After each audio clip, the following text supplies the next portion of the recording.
आज दिनांक 15 मे 2025 रोजी वाघोली येथे वसलेलं BSDT आयुर्वेदिक कॉलेज याचा आपण परिसर पाहणार आहोत. तरी आपण लक्ष देऊन हा व्हिडिओ पूर्ण लास्टपर्यंत बघितला पाहिजे, कारण की ह्या व्हिडिओ बनवण्यासाठी फार मी मेहनत घेतलेली आहे. तर चला सुरू करूया. ही जी समोर दिसती कॉलेजचं मेन गेट आहे, जिथून जे की मुख्य प्रवेशद्वार या कॉलेजसाठी आहे. इथून आपण समोर गेल्यानंतर फार लांबपर्यंत कॉलेजमध्ये शिरण्यासाठी फार लांबपर्यंत रस्ता आहे. रस्त्याच्या बाजूला वेगवेगळ्या प्रकारचे पोस्टर्स कॉलेजद्वारे लावण्यात आलेले आहेत. त्यानंतर थोड्या समोर गेल्यानंतरच आपल्याला इथे एक सिक्युरिटीसाठी केलेला बॉक्स दिसन. त्यामध्ये 24 तास आपल्यासाठी सिक्युरिटी हे असतात. आणि ह्या कॉलेजच्या आजूबाजूलाच फार मोठ्या मोठ्या अशा इमारती दिसतात, ज्यामध्ये लोक राहतात. आणि जसं जसं तुम्ही समोर जातात तसं तुम्हाला अनेक प्रकारची वेगवेगळी झाडाचा स्वाद घेण्यासाठी तुम्हाला इथे झाडे मिळतील.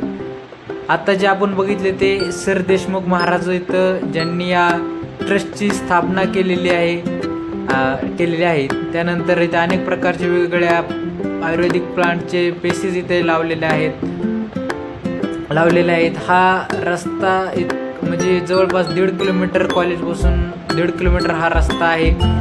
तसेच इथं आपल्याला दिसेल की अनेक वेगवेगळे जसं की ayurvedic hospital and research centre, ayurvedic college, canteen, panchakarma cottage हे सगळ्यांचं डायरेक्शन दिलेलं आहे, ज्याद्वारे आपण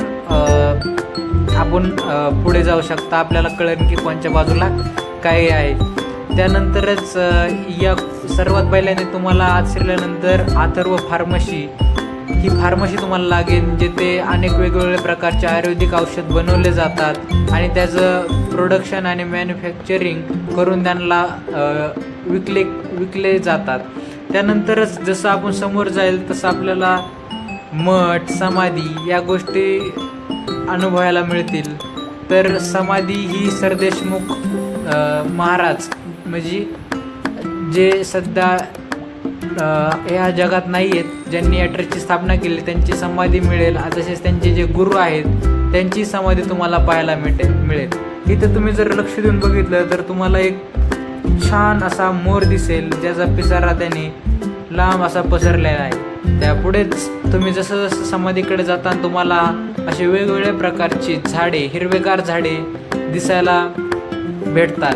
तसेच जे ठिकाणे इथे पण औषध निर्मितीसाठी या ठिकाणाचा उपयोग केला जातो. तसेच हा परिसर जवळपास 100 एकर एवढ्या भागात पसरलेला आहे. त्याचनंतर इथे आता तुम्हाला मठ दिसेल, ज्यामध्ये योगा आणि मेडिटेशन सेंटर म्हणजेच योगा आणि मेडिटेशनसाठी याचा उपयोग केला जातो. हा मठ म्हणजे त्यांचे जे मेन माणसं आहेत त्यांच्यासाठी राहण्यासाठी उपयोग केला जातो. हा मोकळा असा परिसर दिसेल, जिथे अनेक प्रकारचे फेअरवेल तसेच वेगवेगळ्या कार्यक्रमासाठी पार्किंग आणि वेगवेगळ्या कामासाठी या जागेचा वापर केला जातो. त्याचनंतर आता आपण समाधीचा आस्वाद घेणार आहोत. तर ही आहे समाधी सर देशमुख महाराजांची.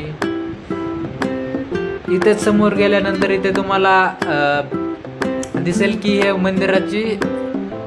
मंदिर कशा प्रकारे इथे उभारलेलं आहे, कुठून रस्ता आहे काय. त्यानंतर इथे सर देशमुख महाराजाबद्दलची थोडी माहिती दिलेली आहे. त्यांचा जन्म कधी झाला, त्यांनी कार्य काय केले आणि बरेच काही. त्यानंतर ही समाधी त्यांची.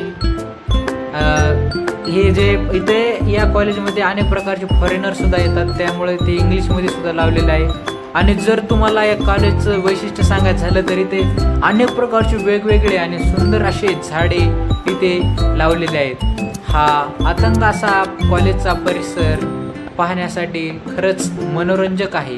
हे आहे दत्त मंदिर, जिथे की दत्ताची पूजा केली जाते. त्यानंतर समोर आपल्या जे येते ते गणपती बाप्पा यांचे मंदिर. एकदा होऊन जाऊन द्या, गणपती बाप्पा मोरया. त्यानंतर इथे वेगवेगळ्या प्रकारचे तुम्हाला झाडे दिसतात, जे की आयुर्वेदिक पेशीचे हे झाडे आहेत. समोर गेल्यानंतर तुम्हाला महादेवाचं मंदिर दिसेल आणि फार मोठं असं वारूळ दिसेल, ज्यात अनेक साप राहत शकतात असतील. त्यानंतर हा कॉलेजचा परफेक्ट व्ह्यू, जिथे की समोरासमोर तुम्हाला जे दिसतात ते असे 2 प्रकारचे व्हॉलीबॉल ग्राउंड आणि कॅन्टीन हे दिसतील. त्यानंतर ह्या कॉलेजसाठी असणाऱ्या ॲम्ब्युलन्स, कॅन्टीनमध्ये असणारी व्यवस्था जसे की बसण्यासाठी फार खुर्च्या, टेबल याची फार चांगल्या प्रकारे सुविधा कॉलेजने केलेली आहे. कॉलेजचं कॅन्टीनमध्ये पण फार स्वच्छता आहे आणि इथे वेगवेगळ्या प्रकारच्या आपल्या गरजेनुसार आपल्याला डिशेस बनवून देतात, काही प्रकारच्या अडचणी येऊन देत नाहीत. त्यानंतर कॉलेजमध्ये जसं की आजचा नाश्ता साबुदाणा होता. त्यानंतर हे झेंडावंदनसाठी झेंडावंदनचा स्टँड आहे. त्यानंतर जसं जसं समोर जाईल तसं तुम्हाला पंचकर्मा हॉस्पिटल, जिथे की पंचकर्माच्या द्वारे पेशंटला व्याधीतून मुक्तता देण्यासाठी याचा वापर केला जातो. जसं की तुम्हाला माहीत असेल, पंचकर्मामध्ये वमन, विरेचन, नस्य, बस्ती अशा अनेक वेगवेगळ्या प्रकारचं समावेश केला जातो. आणि जर तुम्ही या कॉलेजच्या बाजूला बघितलं तर फार अशा उंच उंच इमारती दिसतील, ज्या की फार आकर्षक आहेत बघण्यासाठी.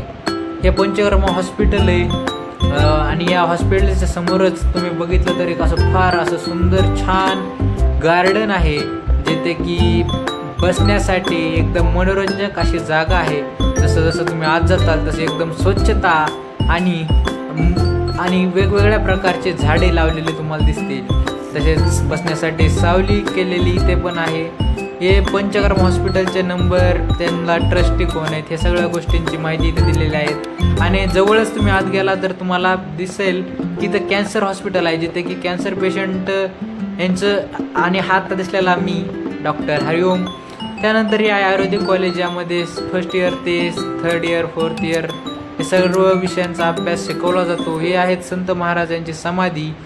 त्यानंतर पुढे गेला तर तुम्हाला आयुर्वेदिक हॉस्पिटल दिसेल, जिथे की उपचार केला जातो. आणि जे लास्टला दिसले ते आहे पंचकर्मा कॉटेज. धन्यवाद धन्यवाद धन्यवाद.